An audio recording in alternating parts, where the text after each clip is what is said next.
Welsh lamb, a symbol of what makes Wales Wales, and symbolically on the menu last night as Downing Street hosted the Australian Prime Minister. It was there a deal was struck, washed down with Aussie wine, that will remove some taxes from goods being bought and sold between the countries. But it's left some, like these farmers in Carmarthen today, worried they could be undercut by Australian prices and standards.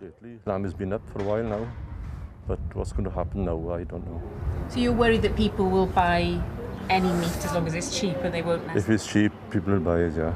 Money is so tight with people, they're going to go for the cheapest that they can possibly lay hands on, and not necessarily the best.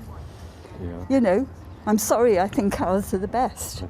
We've got the best in the world. But with Australia being, well, very far away, Australian farmers say they won't be flooding the UK market. Even an 80% increase in Australian imports that the UK government predicts would only equate to 0.1% of all the produce that we buy in here. But politicians opposed to this deal are worried about the precedent that it might set for future deals with other industrial meat-producing nations. When we come to looking at trade agreements in future, stay with the United States, stay with Canada, they have taken that ace out of the hand that they had of cards. This is a very dangerous precedent. It doesn't just not suit our farmers in Wales. It really doesn't think a government that is thinking about more than the latest headlines.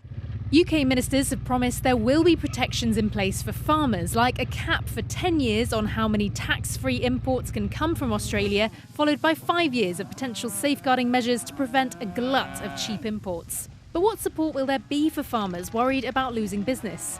Well, first of all, we've negotiated a long transition period for beef and lamb, but we will also be putting in more support in terms of councillors overseas to help sell those fantastic British products. We're already seeing rising levels of sales into those markets right across Asia Pacific, where prices are higher for products like lamb and beef.